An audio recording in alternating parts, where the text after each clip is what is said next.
this episode of Newt's World, comedian and viral sensation Trey Kennedy is bringing his fresh brand of humor to Hulu this weekend with the premiere of his comedy special, Trey Kennedy, Grow Up. In Grow Up, Kennedy takes audiences on a hilarious journey through the ups and downs of adulthood. The special was filmed in front of a live, sold-out audience in Salt Lake City.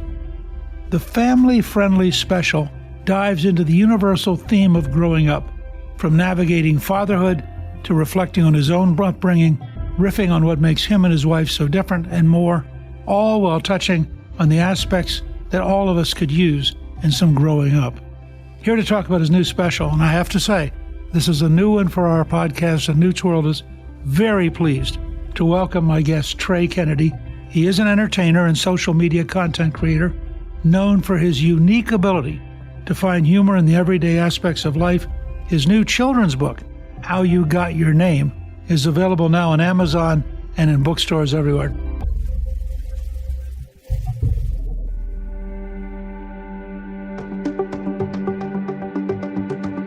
Trey, welcome, and thank you for joining me on Newt's World.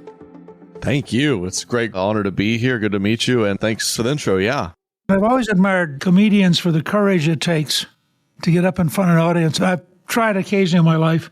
I think humor is really hard, and so I have great admiration. Thank you. Yeah, I joked that I don't know if we should be admired or studied or something. I don't know why a psychopath would get in, because it's not like I was good at it at the start. So I just get up there and post a video or try a joke on stage and no one laughs. And you're kind of like, why'd I do that? But for some reason I kept going. And so I like to think people are laughing a little more. When did you start doing humor? Yes. We're all different. My story is I grew up, born and raised in Oklahoma, to a great family and, a funny family. And so my dad was the funny guy. So was my grandfather, my grandma. It was always a good time. So I grew up as like the funny guy, amongst friends or making my classmates laugh, but never crossed my mind for a second to do that as a job. I was just like, I'm funny. That's great. What am I going to do with my life? If it weren't for social media, I would have never, ever gotten anywhere near this because I wouldn't have had the courage to just go to a city and just try stand up. I was raised way too practically, get your good degree, get a job. And social media was my outlet to kind of try humor amongst people that weren't just my friends and family and had some viral videos. Which social media did you try humor on? Vine was what started me. Vine, which here it came and gone within a few years from 2013 to like 2017, the 6-second videos. I was able to get millions of followers on there while in college. Even then I was like, well, this is cool, but time to go get a job. But I just kind of kept making videos. And as we know, social media's become what it is. And it's evolved into all this crazy stuff like touring. And now I have a special on Hulu. How are you doing the videos? The beginning stages is all the phone. It evolved into, I have a couple of videographers and everything. But, even now the phones are so good with the camera. Plenty of these kids are making videos just on their phones again. Because I was at a time where there was a big gap between your phone and a nice camera. And that gap's closing. But the start, it was really old school on the iPhone 5, just making it happen.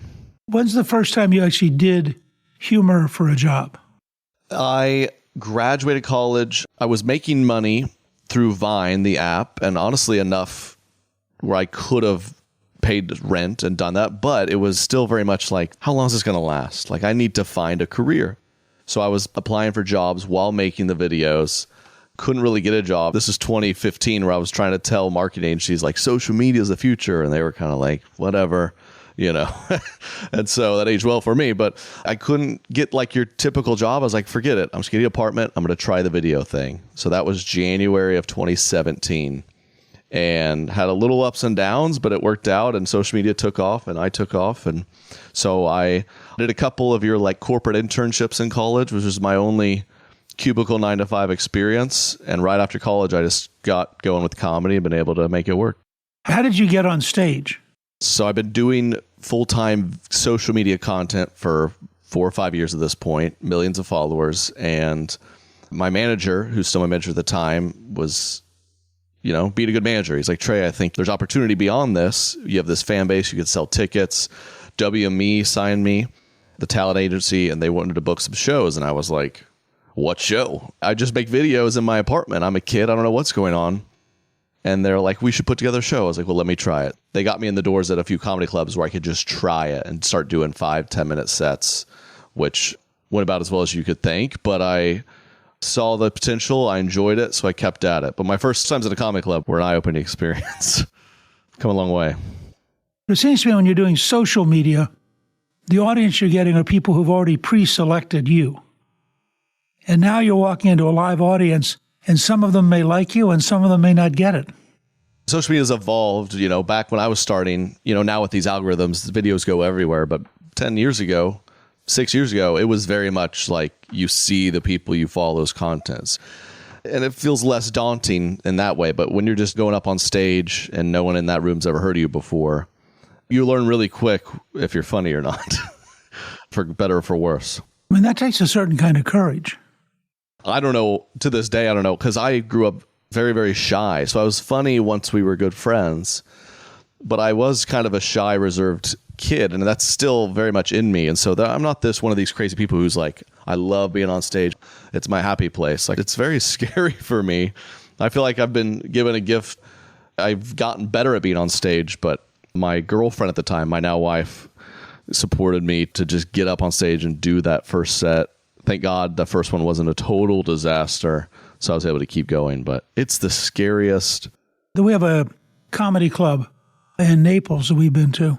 And I think about the people who are on a circuit. Oh, sure. The circuit, yeah. That's tough. I built this through social media, which was tough in its own right. But some of these guys who spend decades, just kind of plugging away, doing these shows, I mean, they're built different. Truth be told, I don't know how long I would have done that grind. I've got a wife and 2 kids now. It's all that. So social media lets you kind of expedite the process a bit. You go to a comedy club, the back green state. I don't know what comedy club you're talking about there in Naples. I've done one there. Some of them are nicer than others. You learn real quick if you want to do this or not. When you get off stage and you bombed and you feel like you aren't funny, and then you go back to a green room, which is, they call it a green room, but it's like part of the kitchen, and they're like cooking fries next to you. They're like, wow, good set. Like, what am I doing, man? Those kind of tours, don't you usually do like 2 or 3 a night? Yeah, those comedy club weekends are usually 2 a night. Do you have this sense when you come out onto the stage that first minute and you're looking at that audience, are you comfortable or are you a little bit worried about how's this going to go? Comfortable now. I've gotten to that point. That early stages is terrifying because you're figuring it out, but I truly enjoy it now. And you learned that's still part of it. You go up sometimes, that joke didn't work. You don't let it bother you, because now I've worked up a certain amount of confidence that I think I can figure out something that's funny. But it took me years to build that up, to truly not be fearful of the stage up there. But now it's really fun, and you've learned to almost appreciate the horrible moments where the audience is like, what is this guy talking about? And you're like, yeah, that wasn't funny, was it? It's always this act of humility. It's a very humbling profession. Do you have a fair number of things that you've dropped over the years that didn't work? I'll never forget. I've had a number of horror stories, but the very first time I started, I went up my 3rd or 4th time ever doing a stand-up set, and it was an all-black audience. And I was kind of like, okay, I haven't done that before. Let's see how it goes. And it went really, really well. They were great. The next weekend I went back up, and it was another all-black audience. So I'm thinking, I got these folks figured out. And I started with a joke. You could hear a pin drop. They were like, what? And I just fell apart. You could start to hear they were laughing. It's a really low moment as a comedian where you hear laughter, but you're like, they're not laughing with me. They're laughing at me. They're now making fun of me. I'm the joke. And I just got off stage and just went home thinking, why would I ever do that again? But I did for some reason.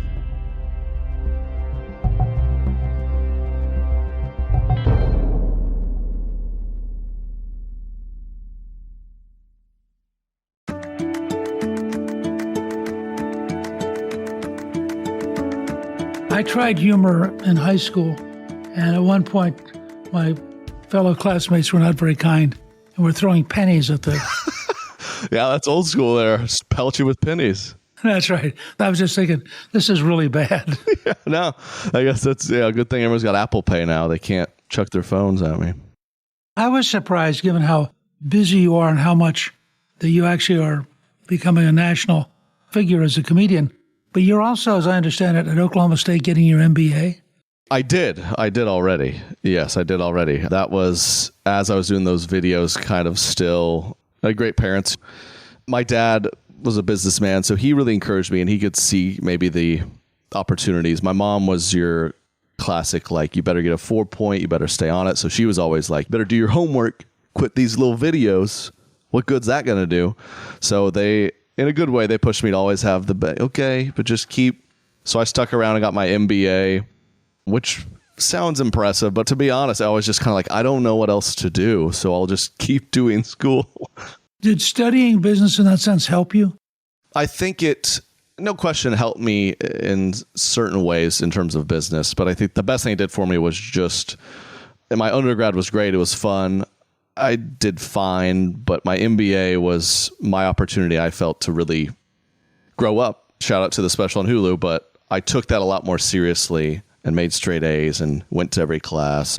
And I think in a good way too, learned how to handle stuff and get stuff done, but also see more and more of like, I don't think this corporate stuff, I don't know if it's for me. I think I really am meant to do something else. Because you hear some of these kids, they're like, I'm not meant for a desk job. But those people, they often aren't meant for any job, you know? So I wanted to make sure I was truly not supposed to go down that route and pursue this other kind of insane thing as comedy as a kid from Oklahoma. I was a little surprised to learn that you didn't start as a comedian. You started singing. Yes. I mean, what was that evolution like? Well, I have to give a lot of credit to the singing talent kind of reveal that happened in college. I grew up, wasn't fully aware I could sing, and I made some friends in college who were musical, and they're like, you can really sing. And so they encouraged me. Me and a couple buddies formed this little trio where we'd sing, at coffee shops and frat houses and sorority houses while I was at school, just kind of like enjoying that and exploring that. And I started going viral online for not only being funny, but for the singing. So I was in my head, I was like, I'm the next Justin Timberlake. I got to pursue this, American Idol called me. The Voice called me to come try out. So I'd go try out and they'd tell me no. I was like, why'd you call me? But, I was pursuing that and I kept making the content, and the comedy just kept working a little better than the singing.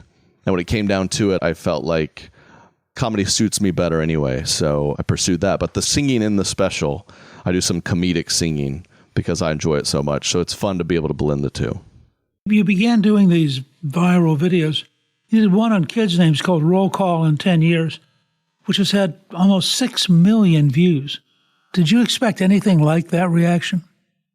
You never know what to think with some of these videos. Some you think are the best videos ever, they get no views. And sometimes you think they're awful and they get a lot of views. That was definitely one where I was pretty shocked at how much people love that. That did, 6 million on YouTube. That did tens of millions of views other places, Facebook, TikTok. So that one was fun. And it's great because the bit is I'm doing a roll call of a classroom, and it's like Axel, Ansley, Denham, Journey, all these new names we're seeing. And the best part of that is I didn't really even write that. I just went to our Social Security website and picked the most popular new names of like 2021, wherever I made that video. I just read them off and made fun of them. And it went viral. People were like, this is insane. This is what people are naming their kids. That's wild. And that's still out there and people are still going to it. Oh, absolutely. I think I even reposted a couple of years ago and it went viral again. It's still very much what's happening now. Also, you do a podcast, Correct Opinions with Trey Kennedy and Jake Triplett, and you average something like 50,000 listeners per episode. We have a great podcast with my co-host Jake, other comedian, hilarious guy. My wife's also on most of the episodes, which is fun. She's the nice voice of reason when me and him get going too far down a bit. But yeah, we've been doing that podcast for like 5 years, have a great listener base. I mean, that's quite a success just by itself. I know. I've never really known what was coming next, so I've just tried to try everything. Some stuff didn't work, but it's been fun to have that podcast go for so long. You mentioned your wife's participation. As I understand it, she's a biomedical engineer. Yeah, my wife, it's so crazy. She went to Georgia Tech, which, if you know, is one of the top schools in the entire country. And I went to Oklahoma State, which go Pokes, proud cowboy, not known as one of the best schools in the country, but I had a great time and got a great degree there. But it was just funny to hear, in college, I was like, yeah, I had so much free time. I goofed off and went viral on social media. And she was like, I had to do 10 hours of homework every day to be a biomedical engineer. And she had this like fancy job as I was like, have fun at work, honey. I'm going to stay home and make skits. I just think there's a whole thing here about the biomedical engineer and the comedian. Oh, easily. It's so funny too, because her world, everyone she knows are like surgeons and engineers. And she's like, luckily it's worked out. Now we can say, well, he's a special on Hulu. But for years, they'd be like, and what did what's your boyfriend do? What does your husband do? She'd be like, well, he's doing his best. If you go to a cocktail party at Georgia Tech, you will be the only comedian at the cocktail party. 1,000%. So thank God it's gotten to a point where people go, okay, I think he can pay his bills. Because she had a real challenge there for a number of years to be like, yeah. Now you have sort of a breakthrough in that your new special, Trey Kennedy Growing Up, is going to be on Hulu. How did that come up? I mean, that's a real breakthrough. Thank you very much. Yeah, I can't believe it. It's my second special. So my first one we put on my YouTube a few years ago. That was great. This special, it's been years in the making. We toured it to 100 plus cities and we shot it last April in Salt Lake. Amazing crowds. It's been a labor of love to get it done. I self-produced it all. We had a great team put that together. My agent shopped it around to all the networks, and Hulu has just entered into the stand-up world. They've got Gaffigan and Bill Burr and a bunch of others, and honored to be anywhere on that lineup too. So they gave me the opportunity. I didn't know what to expect, but I'm really, really pumped and honored Hulu gave me the chance. Here's a little sneak peek of Trey Kennedy Grow Up. My sister, she came to me. She's like, Trey, don't kill me. I want to do a little gender reveal. Something simple. Nothing that like birds down the West Coast. And so she was like, Trey, as my one and only sibling, my big brother, I want you to do the honor. I'm going to have the doctor call you at the results, and then you tell the bakery what color icing to put inside the cake. Yeah, and Utah, I thought about ruining it. I thought about it, I asked, I was like, I'll pay double for yellow. I'll pay double. What does that mean? He's like, oh, you're having a Teletubby. I don't know. No, I do my job right. She's there with her husband. They cut the cake, revealing pink icing, meaning it's a baby girl. Everyone's excited. And then the first thing out of my sister's mouth, instantaneously, she wants to know. Sometimes, ladies, you give us too much credit. You do. She was like, Trey, how hard was it to keep the secret? How hard was it? He was the only one who knew in the whole planet. How hard was it not to tell everyone the gender of my child? I was like, not hard at all. You cutting the cake reminded me what it was. So I didn't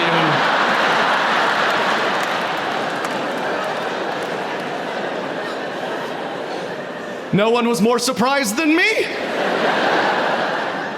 Y'all do that. You give us too much credit on weird things. Like, I don't know what my sister was picturing. She's known me her whole life. What, I'm just hanging out with my boys, like, watching the games. They're all like, hold on, Trey, pause the game, pause it. We're not watching the second half until you fess up about the gender of your sister's unborn child. It's like, I wish I could, Connor, I wish. But I locked the key, threw it away. That's not what happened. Half of my friends, if I told them my sister's pregnant, they'd be like, what sister? I was like, you've met her, dude, several times.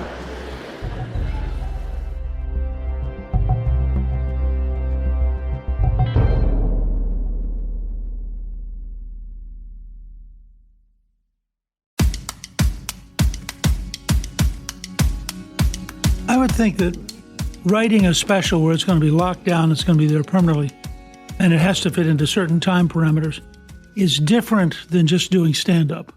I understand the idea of randomly being funny, but how do you undertake writing the jokes and putting together all the things that go into a special?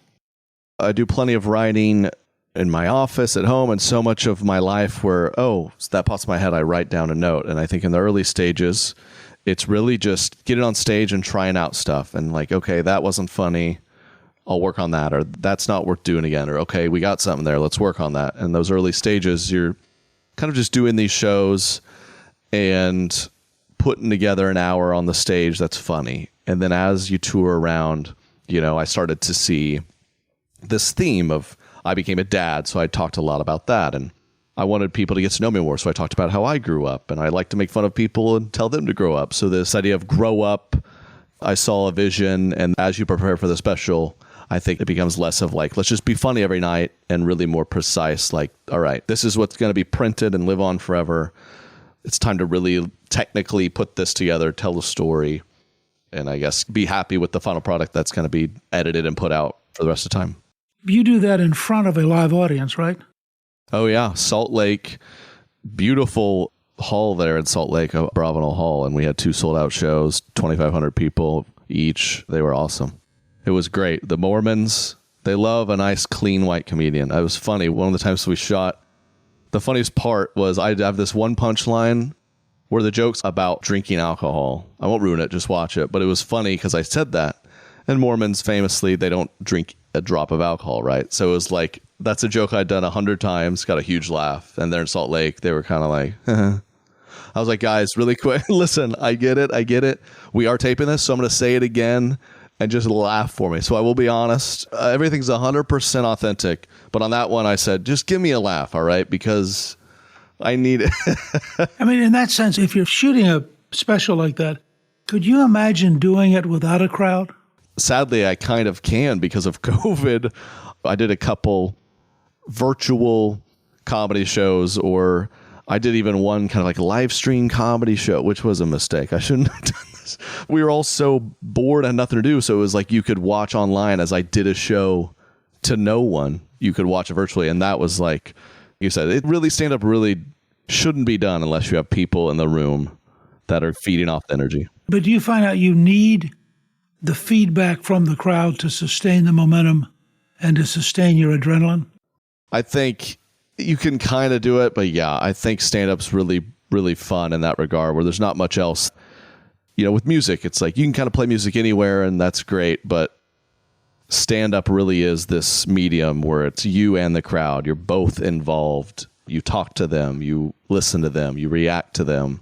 I think that's what makes it so exciting. If you watch President Trump, he needs that crowd. I tell people he's a vaudevillian. I mean, he's 1/3 humor, 1/3 really serious, and 1/3 just random. Yeah. You hear comedians say, like, he's funny. Like, he could do it if he wanted. I mean, there's no question, like him or not, that he has a pretty impressive talent for feeding off crowds and entertaining. Yeah. So he actually gains energy. I mean, people wonder how he can do these hour and a half. During the campaign, he was doing 3 a day. That's what blows my mind, because there's 2 types of comedians. I'm the one where I have my hour, I have it planned, I'm doing it, and I'm done. And then some of these comedians, or President Trump, they look up and they've been talking for 3 hours. They're just having the time of their life up there. I don't know how they do it. It's unreal. I think it's their ability to get the energy reflow from the audience. So they actually gain strength, which is a little scary if you think about it. It is. Trust me, I do not. I get off stage and I'm like, oh my gosh, that was exhausting in a good way. But you're right, they're 2 different styles. But let me jump, totally different thing. You have a new project, which is a children's book, How You Got Your Name. What led you to go from comedy to writing for children? Well, I just had my 2nd child, so very much in this world, reading books to my oldest. I got the opportunity. I thought it was great. And as a comedian, it is supposed to be a goofy, silly book for kids. And so How You Got Your Name, it's been out for a month or so now. I think people are really enjoying it. And I really wanted to write a book that was fun for the parents as well with the kids, to keep it kind of fresh, interactive. Because I know as a parent, you read some of these books over and over and over again. You're like, oh my gosh. So mine's meant to be silly, fun, and How You Got Your Name. Kind of playing on the video we talked about, the roll calls and the silly names. It's playing into that culture where it follows the story of a kid, all these ideas for some crazy name, and at the end it explains how he got his name and gives you the opportunity to explain to your kid how they got theirs. Was writing a book different than developing comedy? A children's book for sure, because I have hopes to write my own book one day, but a children's book, my first pass at it was kind of like, it was too adult humor. It was like insulting children's names. And they're like, well, this is for 4-year-olds. You can't just teach them to make fun of kids. I was like, all right, fair enough. So we had to lighten it up and make it really wholesome for the young kids. So I had to learn that a little bit, pulling the reins. But like with anything, it's just being creative, which is what I really enjoy doing. And so it was a nice new project and experience, and really proud of what we ended up with. What do you hope kids and their parents take away from how you got your name? The wholesome kind of payoff at the end is you get a moment to explain your child how they got their name. And, I think a lot of folks have a good reason behind that. And it has a nice nod to how your parents know your name. It's special for a reason. It's your name. God knows your name. And that's the sweet payoff. I don't see a lot of books out there sharing that message. So hopefully that's a cool moment between kids and parents. And the first 95% of the book is just hopefully a lot of fun. Okay, so since you wrote a book about the significance of names, how did you and your wife choose the names for your own children? We have good reasons, thank God. We have 2 kids. We want more. So we were joking, like, we got to have good reasons for these next kids, because the first 2, they're family names. My son is Thomas, the 4th. So I'm Thomas the 3rd. That's why I go by Trey. And my daughter's name is Eva. And that's one of my wife's family name, like one of her great-grandmothers the family really looked up to. So both family names, nice, easy. You can pronounce them. You can spell them. We're proud of that. How old are your children? 2 and 4 months. Wow. Yeah. Well, congratulations. Thank you very much. It's been fun. You have a great family. You have a very smart wife.